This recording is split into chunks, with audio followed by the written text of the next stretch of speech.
And earlier today, Bryson caught up with Gary Williams on the Five Clubs podcast to give his thoughts on the current state of the game.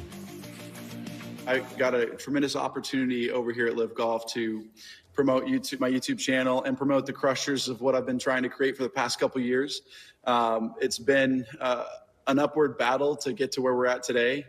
But you can see the likes of, the crushers and then Reebok obviously doing what they're doing with us now. And, the dominoes are kind of starting to fall, which has been fun to see the transition of companies and how they view LIV Golf. And I feel like there's space in this ecosystem, this great game of golf, to have multiple ways to consume professional golf. And I really think it's just an additive at the end of the day. Ultimately, it will be an additive. We're obviously working the details out of that right now. But long story short, this disruption, I think, will ultimately be good for the professional game. It's just going to take a little bit of time. The global golf consumer, what do you think they want? I personally think they want entertainment. From what I've seen, they want to see cool shots, cool entertainers, interesting people. They want storylines. They want to feel a part of something that's bigger than just their small little community. They want to be a part of this global golf landscape. And I think that's what's really cool. Going to Hong Kong for the first time last year was eye-opening to me. Adelaide, seeing how many golf fans are in Adelaide and the thousands and thousands that showed up to watch us and root us on and be crazy and throw stuff around and interact with us was really cool to see that, yeah, the American sport that we know and love, that's golf, is great. It's fantastic. And we want to continue to bolster that relationship with the American golf consumption, but it's so much bigger outside as well. A couple thoughts from you about this year.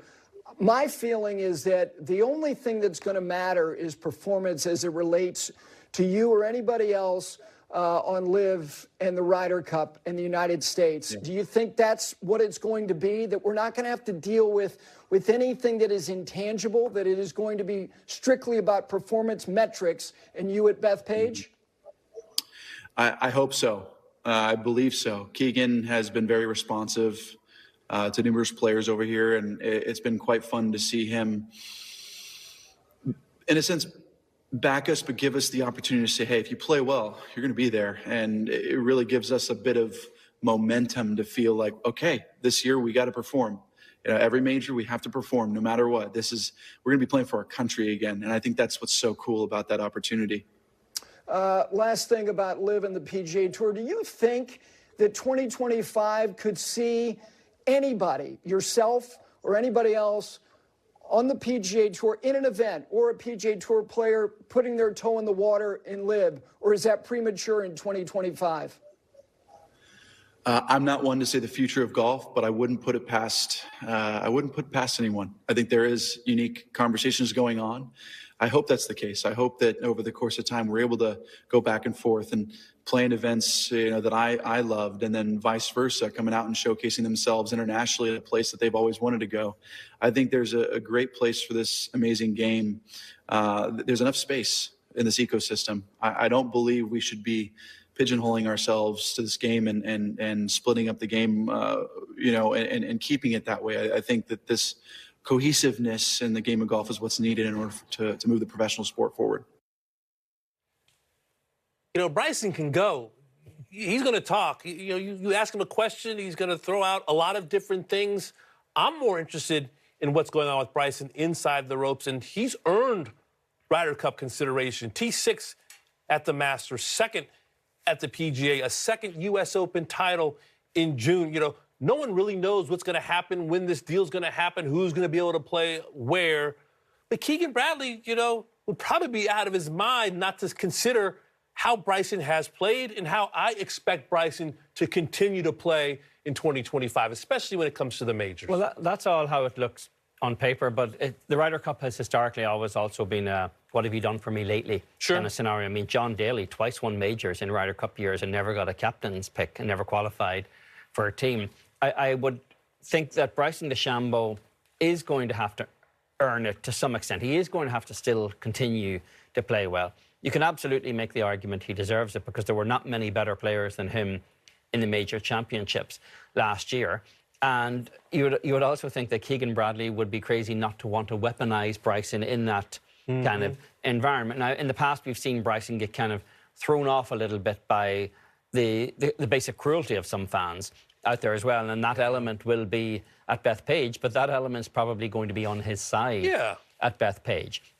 So he would certainly be additive to that. On the other points he was making, I'm not necessarily as convinced yet that all of this disruption will ultimately be better for the game of golf. We'll see. We know it's better for golfers. We know it's better for the bank balances of certain golfers. It has not been good for fans.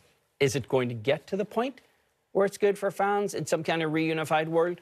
It's very possible. There are certainly a lot of people who seem more optimistic on that front for sure.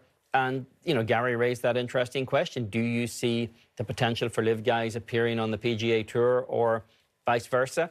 That's a really valid question that will be getting addressed here, because if there is going to be a deal between the Saudis and the PGA Tour, and they all seem incentivized towards that deal, but what's the bridge to get there? Because it's a long time to work out the details and particulars of what the new landscape is going to look like. It ain't happening in 2025. It may not even happen in time for 2026 season, given how much would have to go into that.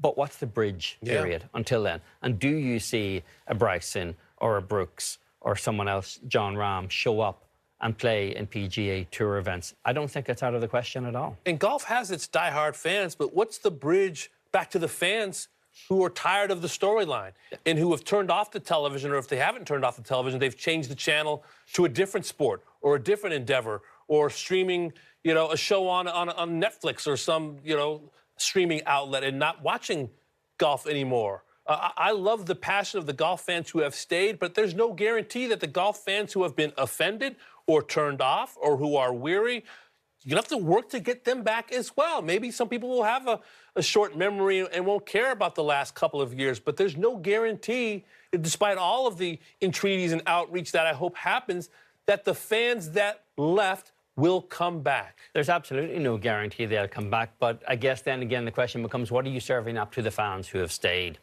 and who have remained with this product? And if there is to be that bridge period, well then perhaps serving up a Bryson DeChambeau or a Brooks Koepka or a John Rahm or someone else in a tournament setting that they're currently not eligible for. Right. I mean, that's simply, the fans will have a short memory on this. The fans have not embraced LIV. They are not going to embrace LIV. It's a toxic, failed product.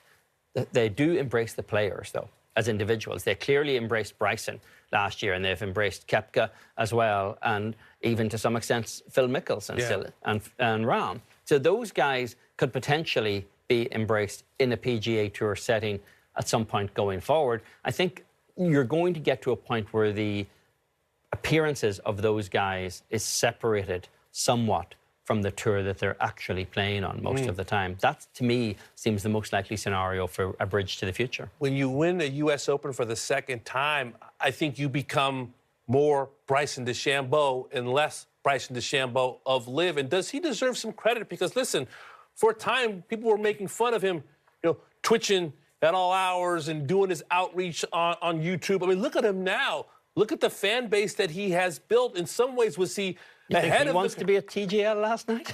Isn't that kind of his setting? It is his setting, and maybe he deserves some credit for alternative ways for golf fans to look at the sport. Hitting flip wedges over his house, and answering questions online. And maybe in some ways, he deserves some credit for that and would benefit whatever this ultimate professional golf landscape looks like.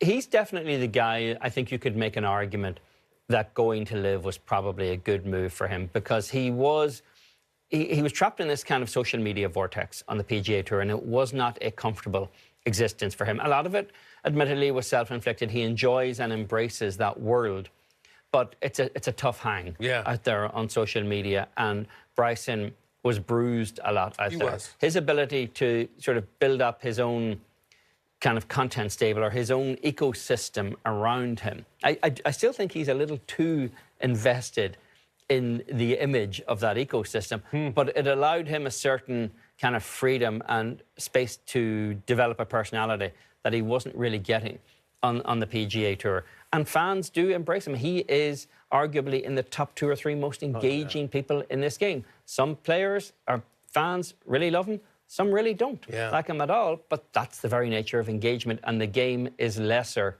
when we don't see him as much.